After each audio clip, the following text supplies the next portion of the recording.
Assalamualaikum warahmatullahi wabarakatuh. Halo semuanya.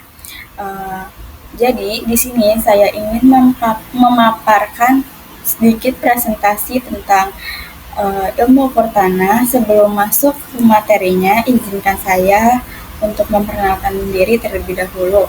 Perkenalkan, nama saya Alifah Nibita Fansabila. Saya dari program studi S1 Teknik Sipil Universitas Paletehan, tahun ajaran 2025 dan 2026. Langsung saja kita masuk ke materinya. Ilmu ukur tanah. Materi presentasi kali ini saya akan menjelaskan beberapa poin penting yang ada di presentasi ini. Yang pertama adalah latar belakang ilmu ukur tanah, yang kedua ada tujuan ilmu ukur tanah, dan yang ketiga ada jenis-jenis dan kegunaan alat ukur tanah. Lalu yang keempat ada proses dalam ukur tanah, yang kelima ada kebijakan praktik ukur tanah, dan yang terakhir ada kesimpulan ukur tanah. Latar belakang ilmu ukur tanah. Ilmu ukur tanah yaitu geodesi sendiri memiliki dua tujuan, yaitu tujuan ilmiah dan tujuan praktis. Tujuan ilmiah untuk menentukan bentuk permukaan bumi, sedangkan tujuan praktisnya untuk membuat gambaran yang dinamakan peta. Lanjut, tujuan ilmu ukur tanah. Tujuan ilmu ukur tanah ini terbagi menjadi dua macam, yaitu tujuan umum, tujuan khusus. Tujuan umum mengetahui teknik pengukuran dan mampu memasang menggunakan alat ukur dengan terampil. Lalu yang kedua, tujuan khusus, mampu melakukan pengukuran secara vertikal dan horizontal. Di sini ada jenis-jenis dan kegunaan alat ukur tanah. Jenis-jenis ini terbagi banyak ya, tapi yang saya sebutkan hanya ini saja.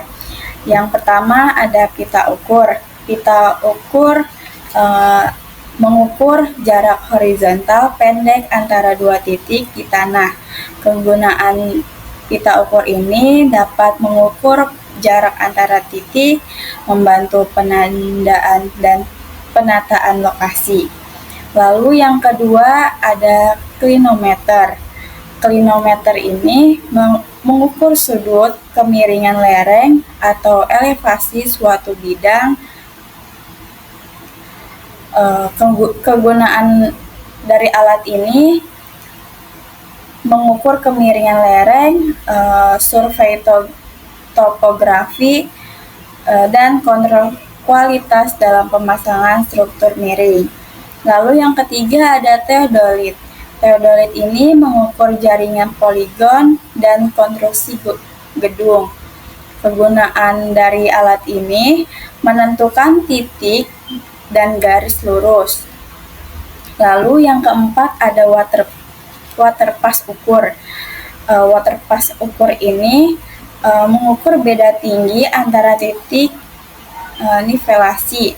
Kegunaan waterpass ukur ini membuat permukaan rata dan pengukuran elevasi pada pekerjaan drainase dan jalan. Lanjut, di sini ada GPS geodetik. Geodetik ini menentukan posisi geografis dengan akurasi tinggi. Kegunaan GPS geodetik ini itu menentukan posisi koordinat dengan presisi tinggi. Lalu di sini ada yang keenam ada rambu ukur tanah. Rambu ukur tanah digunakan bersamaan dengan waterpass. Kegunaannya membantu proses leveling. Lalu di sini ada statif. Yang ketujuh ada statif. Statif adalah tripod atau penyangga yang digunakan untuk penumpang dan menjaga stabilitas alat ukur.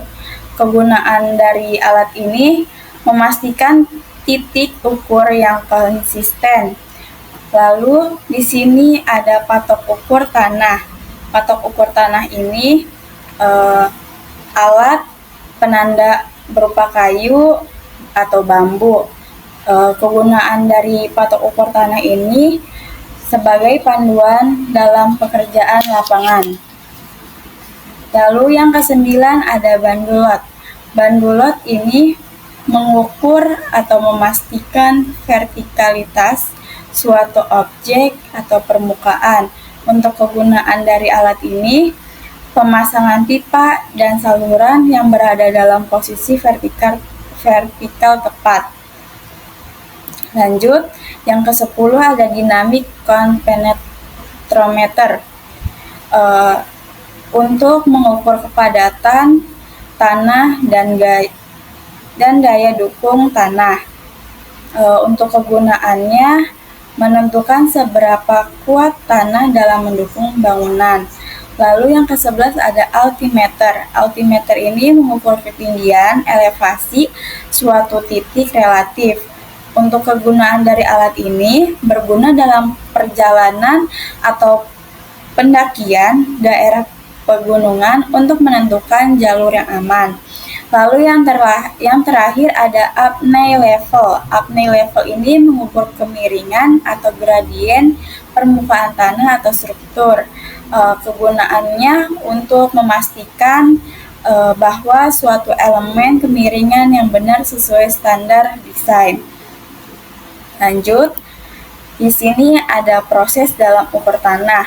Yang pertama ada perencanaan atau persiapan. Lalu